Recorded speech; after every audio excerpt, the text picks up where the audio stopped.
En el anterior programa hablamos con Andrés Hurtado Pimienta sobre el ejercicio del poder. Ese océano azul que él menciona, al cual se ha dedicado a estudiar ahora que está como candidato a doctorado en filosofía de la Universidad de Caldas y que viene de Estocolmo, Suecia, de dictar una conferencia a la cual fue invitado para el ejercicio de su consultoría que viene practicando de tiempo atrás. Agradecemos que continúe con nosotros, Andrés, de verdad. Con mucho gusto, Luis, es un placer. Bien, miremos entonces un poco el tema del empoderamiento, porque es que además de la filosofía que usted estudia, usted tiene dos emprendimientos, ¿cierto? Sí. En esos emprendimientos, como usted está dedicado a estudiar y a pensar, me imagino que tiene personas que están trabajando contigo. Sí, un par. Varias personas que trabajan. ¿Qué tipo de emprendimientos son? En este momento el más nuevo que está en cocción, digamos, que se está terminando de montar, tiene que ver con ofrecer a estudiantes de, digamos, de doctorado, de maestría, unos guías metodológicas para que puedan incrementar su productividad a la hora de sentarse a escribir, que eso siempre es, no todo el mundo tiene la habilidad de seguir un plan, por ejemplo, de escritura y cosas por el estilo. Sí. Y el otro es un emprendimiento que tengo con un gran amigo mío de Cali que se llama Ari Harf. Tenemos una empresa que se dedica a generar soluciones de software. En este momento tenemos una que se llama FreeFlow, que normalmente yo trato de utilizar en los proyectos de consultoría donde estoy. Es una aplicación que permite gestionar proyectos múltiples. Entonces es un sistema para el diseño, la planificación y el control de la ejecución de múltiples iniciativas de trabajo. ¿Y esos dos emprendimientos están relacionados con la consultoría que usted presta? Sí, los dos emprendimientos tienen puntos, pero digamos que la idea es que a medida que se vayan madurando sean autosostenibles. Yo tengo como principio sospechar de las personas que hablan de emprendimiento y que son asesores y consultores y no tienen emprendimientos, o sea, ¿de qué están hablando? Correcto, no, la consultoría en general tiene ese problema. Sí. Claro, cuando yo empecé en esto yo tenía como 26 años y uno ¿cómo va a ejercer la consultoría? Lo primero que le preguntan es, bueno, ¿usted dónde ha aplicado estas cuestiones? Entonces va incluso más allá de solo los emprendimientos, es un tema que el consultor que no tenga experiencia es problemático que hable de situaciones que no ha probado que puede resolver. Entonces, muy temprano en mi carrera, algo que me llamó mucho la atención fue, yo lo denominaba cómo cerrar la brecha entre la teoría y la práctica. Porque en el caso de Goldratt, que hablamos también hace poco, en el caso de Goldratt, la teoría es lógica.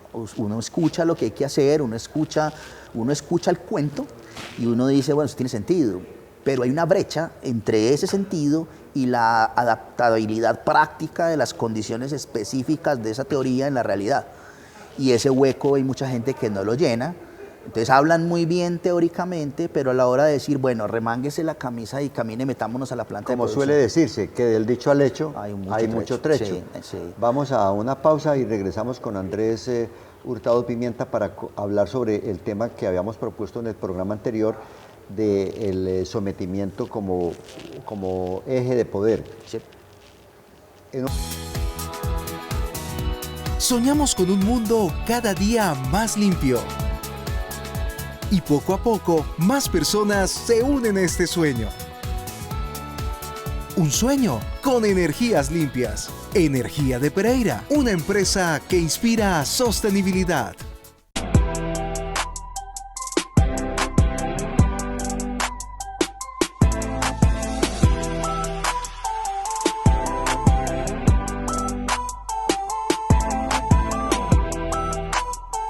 El sometimiento como eje de poder, Andrés, usted lo tiene estudiado desde la perspectiva de la ontología social, ¿cierto?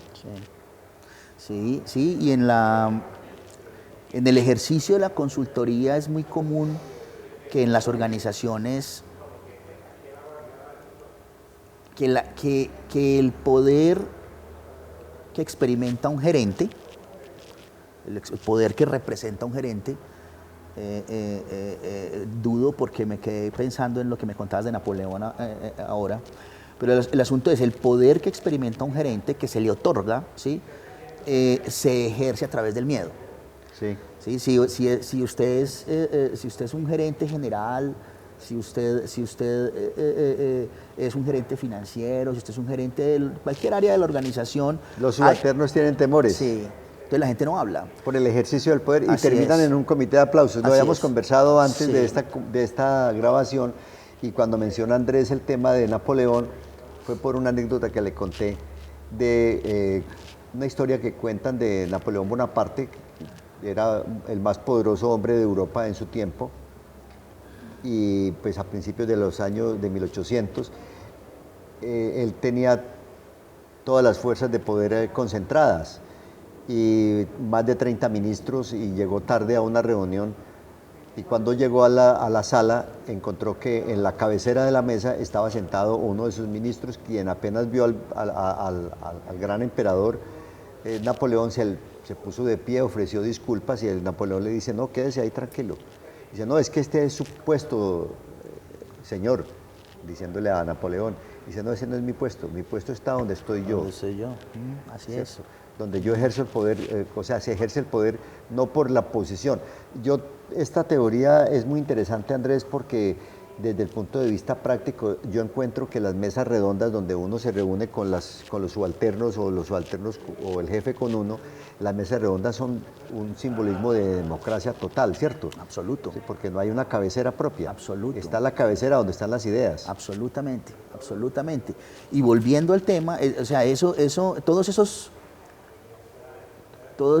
esos instrumentos, todos esos referentes de poder, desde el bolígrafo que tenga uno, pasando por la corbata que use o la ropa que use, todos esos símbolos entran a jugar ahí. Y el problema del ejercicio del poder como instrumento de sometimiento tiene que ver con que se coarta, con que se bloquea el flujo de las ideas. O sea, la gente tiene las ideas, la gente sabe qué problema está experimentando. El problema de fondo, que eso lo atacó Goldratt desde el inicio de su carrera, tiene que ver con que, volvamos a la ontología social. Cuando uno mira lo que constituye un tejido social, uno va a encontrar que los medios que uno utiliza para lograr ciertos fines Sí. están basados en lo más sagrado que tenemos los seres humanos, que son las creencias. ¿Qué es lo que yo creo que es cierto? ¿Sí? Un gerente, supongamos que es exitoso por definición, porque es el gerente y porque la empresa está viva, lo más sagrado que tiene son las creencias. Entonces Goldratt decía, el problema es cuando los gerentes tienen creencias que están equivocadas. ¿Cómo le dice usted, Napoleón, que algo que él cree, por ejemplo, a la gente se le paga para que trabaje? Sí. Por ejemplo, si usted es muy eficiente, usted es muy eficiente, usted es muy eficiente, usted es muy eficiente, lo que va a recibir el mercado es eficiencia pura. ¿Cómo le argumenta usted a quien ostenta el poder que creencias de esa naturaleza son falsas? Como eso no se puede hacer, la organización como un todo queda atrapada en las creencias que mantiene como ciertas cuando ya no lo son. Claro, porque las creencias, los miedos, los miedos y los apegos son factores de sometimiento. Correcto. Someten a las personas. Correcto. Y la clave, y los miedos existen, las creencias existen y los apegos existen. Correcto. La diferencia está en no dejarse someter por esos tres factores. Correcto. Eso es filosofía budista. Por ese lado también, sí. Y esto que te estoy planteando acá, además de corresponder a esta filosofía budista que señalás, tiene la esencia del pensamiento científico, es la habilidad y la determinación y el coraje que ha tenido el ser humano para retar las creencias en un momento, tiempo, espacio. Entonces vamos a entrar en ese entorno del ejercicio del poder, en uno de los poderes más despreciables que hay en este momento en la historia de la humanidad, que es el poder de las redes sociales. Llegó a un punto despreciable en donde un influencer, diciendo estupideces o diciendo cosas importantes, cualquiera de las dos, ¿cierto?, cree tener el poder de someter a los otros porque tiene miles y miles o millones en muchos casos de seguidores sobre los cuales ejerce poder. Después de esta pausa. Hola, bienvenido al Parque Consotá, tu punto de encuentro para la diversión familiar. Goza de un recorrido lleno de aventura y recreación, donde tendrás momentos inolvidables. Porque lo mejor de la diversión lo vivimos en el Parque Consotá.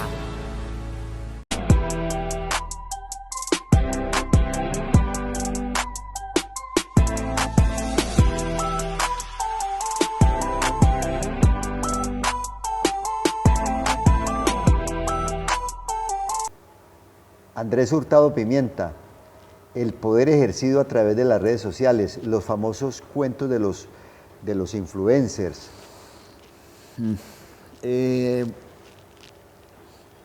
Yo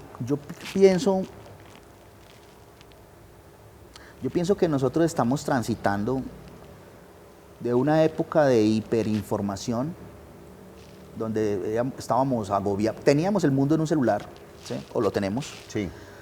a una situación más degradante aún, que es el asunto de la desinformación, ¿sí? El mundo de los likes, el mundo del espectáculo, el mundo en donde yo tengo que hacer de mi vida una historia. Eso es problemático, tiene, pienso, muchas facetas problemáticas. Yo quiero enfatizar en dos. La primera, el efecto que esa inmediatez tiene en la capacidad de reflexión de nosotros los seres humanos. Porque si usted mira a alguien que está desprevenidamente mirando su Facebook o su Instagram o cualquiera de esas cosas, usted lo que hace es tener estímulos continuos, ¿sí? Y usted salta de un bikini a un carro, de un carro a una moto, de una moto a un chiste, y son millones de estímulos, pero usted ninguno se detiene a introspectar, se detiene a reflexionar qué es lo que está pasando ahí. Sí, luego, eso por un lado, y luego lo otro, si usted mira la manera como se escribe en Twitter, que ahora es creo que X Pero o algo antes así. de eso, Dale. La reflexión es, ¿qué me aporta? Claro. En Sí. el fondo no le está aportando nada, Exacto. no está construyendo vida, no está No, construyendo sociedad, no. Es entretenimiento fútil. Sí, eso no es... intrascendente. Así es, correcto. Y entonces eso tiene unas implicaciones sobre la capacidad de atención, sobre la capacidad del pensamiento, de introspectar. ¿Sí? La vida, el mundo hoy en día es, las redes sociales ni hablar, es ruido. Tú no tienes un momento para ti, el silencio. Yo creo, yo tenía una amiga, una muy buena amiga, me contó una experiencia que tuvo con unos muchachos que se fueron a un sitio remoto y lo que sintieron cuando se dieron cuenta que no había internet. O sea, la gente entra en crisis. ¿No había internet? No había internet, donde estaban no había internet y mejor dicho, cuando ellos llegaron a donde estaban, se dieron cuenta que sí había internet, a pesar de que les habían dicho que no. Entonces ahora el tema fue, no te puedes conectar al internet. Hubo una crisis. O sea, estos muchachos entraron en crisis porque nosotros estamos generando una dependencia de este asunto y peor. Solo comparable como cuando a uno se le queda esto en el baño o uno lo perdió. Sí. Perdió el celular y como si hubiera perdido la vida. Así es. A mí me robaron el celular en Bogotá hace poco. Yo estuve 2 días sin celular y fueron 2 días en que fui feliz. Porque usted no lo encuentra a nadie, usted va por el mundo y está desconectado. Creí que me iba a decir que había sido infeliz, pero fue feliz. No, yo tengo el celular por trabajo, yo no tengo redes sociales. Es una herramienta. Es una herramienta. No, eso nada más. Sí, y por ejemplo, para muchos adolescentes se vuelve, o sea, está al mismo nivel de un riñón o de un brazo. Es impresionante la relación que hay con esos aparatos. Ese es el primer factor. El segundo factor, ¿cierto? ¿Le queda otro? ¿Usted Sí, ha le visto? queda un factor. Después de esta pausa, por favor. Mis felicitaciones a los Quebradas, Diego en cabeza suya, por ese excelente primer lugar. A Santa Rosa, el cuarto fue La Celia, quinto Santuario, sexto Apía, séptimo Belén de Umbría. Y a todos ustedes, Dios les pague, muchas gracias. Gracias, gobernador Víctor Manuel Tamayo, por su ayuda y su apoyo al deporte competitivo. Qué bueno haber podido contribuir y reitero mi reconocimiento a Luis Eduardo. Luis Eduardo, al igual que todo su equipo, ha sido excelente en todo este proceso.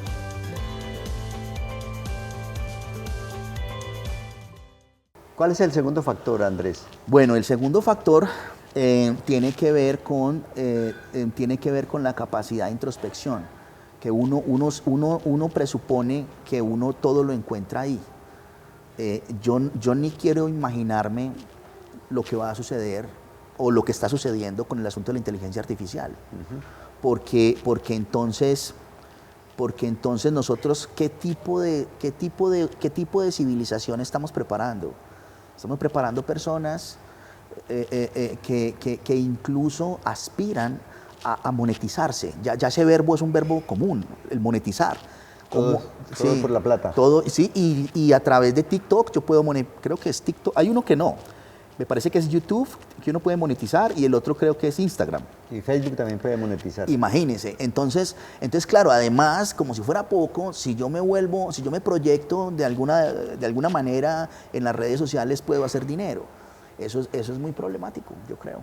Pero hacia allá vamos, entonces el ¿Y qué relación tiene con la introspección que menciona? Cuando uno toma un problema en serio, ¿sí? Está relacionado porque uno debe, en la introspección, desconectarse del tiempo. O sea, ejemplo, en la investigación que yo estoy haciendo, pues van como 4 años pensando en ese tema, ¿sí? Y hay momentos en donde yo por lo menos disfruto sentándome en algún sitio, por ejemplo, como la Hacienda, que está preciosa, y venir a pensar. ¿Qué es lo que sucede? Que ahí es donde uno experimenta la relatividad del tiempo. Porque usted se sienta a pensar y 2 horas se le parecen 5 minutos. En el mundo de las redes sociales eso no ocurre, porque entonces porque alguien me escribe, porque algo veo que me distrae. Y si usted se distrae, pues no introspecta, y si no introspecta, no profundiza, y si no profundiza, pues la probabilidad de que usted encuentre una causa para algo que lo esté limitando en el tejido social del que hace parte. Bien, y nos queda entonces en relación con las redes sociales, Andrés, pues no solamente este tema, sino muchísimos pendientes, porque tengo aquí el tema de la confianza y la credibilidad, por ejemplo, Sí. en el jefe. Sí. Porque usted puede trabajar con una persona, pero no le tiene confianza. Sí. Está escampando simplemente en una empresa mientras le aparece otro empleo. Sí. El tema de el pensamiento crítico y el modelo educativo nuestro. ¿Quiere que hablemos rápidamente de esos dos temas? Por supuesto. Sí, pero me queda pendiente entonces el asunto de el poder de los influencers. ¿Cómo lo define usted? ¿Es una tontería filosófica seguir a un influencer solamente para que ejerza poder sobre uno? ¿O eso es importante? Yo creo que eso es un fenómeno social latente hoy, ¿sí? La cantidad, aquello que estas personas causan en los demás, que los lleva a tener hordes de personas que lo siguen. Yo creo que el problema de esa realidad es que yo pienso, pero no tengo cómo probarlo, de que es efímero. O sea, es decir, un influencer como sube baja, además porque cada vez hay más oferta. Y yo creo que aquí en Colombia podemos tener varios ejemplos. ¿Qué es lo preocupante? Por ejemplo, es imposible no hablar, al menos tangencialmente, de algunos influencers que están hoy en día ganándose 40 millones de pesos mensuales como senadores de la República, como producto de lo que sea que hayan hecho. De un poder que ejercieron Sí, sobre un grupo de personas. Sí, entonces si es un influencer, digamos que eso muestra el tipo de sociedad que somos, ¿sí?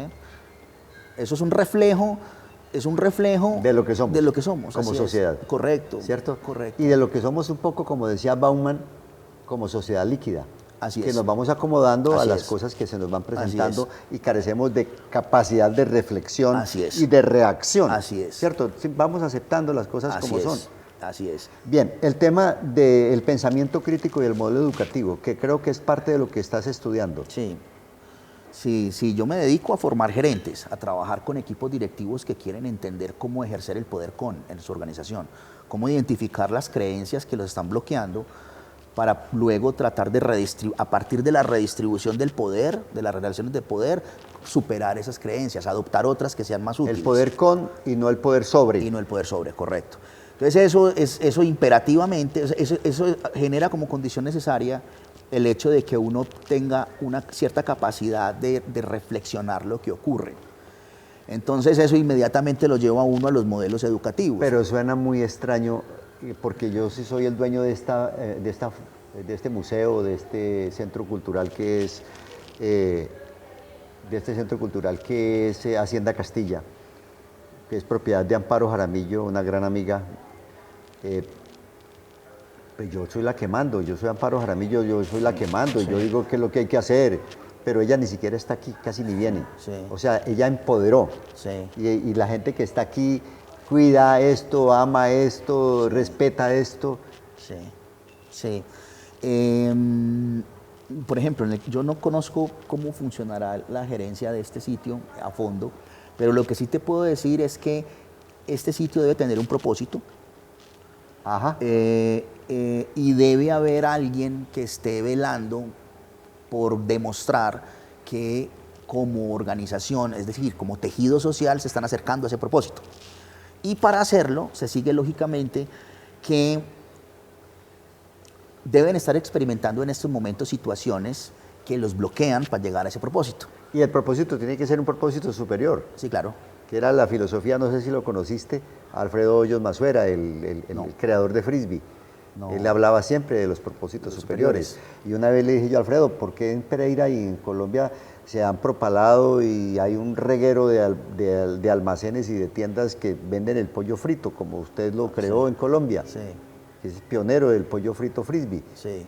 Y entiendo que casi todas estas personas han trabajado contigo en el pasado. Ya. O sea, entraron a ser parte de tu competencia, no le tienes miedo a esa competencia. Sí.